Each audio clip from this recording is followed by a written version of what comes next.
প্রিয়। ভিডিওটি ভালো লাগলে চ্যানেলটি সাবস্ক্রাইব করে দিন। চাবালদের কেটে দিব লাইক। তোমাদের জন্য আল্লাহ হাফেজ। আসলে গাইস এটা মেনে নেওয়ার মতোই না, আমার বিশ্বাসই হয় না সারা জীবন অন্যায়ের বিরুদ্ধে প্রতিবাদ করা লোকটাও আজ এ দুনিয়াতে নেই। ইন্না লিল্লাহি ওয়া ইন্না ইলাইহি রাজিউন। গতকাল আমি প্রায় সারাদিনে অফলাইন, 5টার পরে অনলাইনে আসছি। তখন আমার ফোনে কল আসছিল, যে কলে বলে অ্যাডভান্স গেমিং মারা গিয়েছে। আমি প্রথমে এটা ভাবছিলাম হয়তো আমার সাথে প্র্যাঙ্ক করছে বা মজা নিচ্ছে, অ্যাডভান্স গেমিং আবার কিভাবে মারা যায়। খবরটা শোনার পর আমি টোটালি শক। এরপরে আমি সব জায়গায় ঘাটাঘাটি করলাম, কাছের যারা ভাই ব্রাদার্স আছে তাদেরকে বললাম বিষয়টা। তাদের কাছ থেকেও কনফার্মেশন পেলাম যে আসলেই মুজাহিদ আর এ দুনিয়াতে নেই। অ্যাডভান্সের Nillahi Rajun.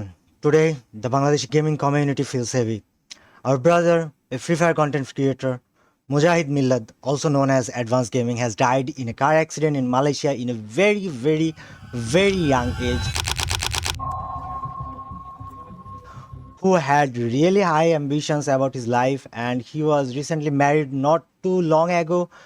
And বিদায় বেলায় চলো গাইস দেখে আসি আমাদের ফার্স্ট কমেন্ট।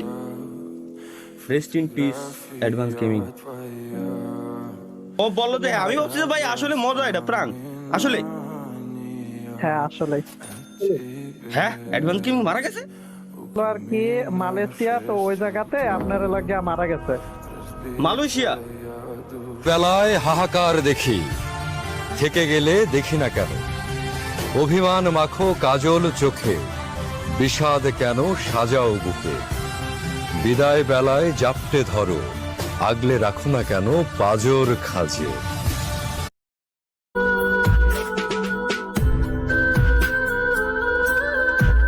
অ্যাডভান্স গেমিং এর বিহেভিয়ার সম্পর্কে আমি তোমাদের কিছু বলি, ঠিক আছে? Разбитая душа, и все твои обещания пустота.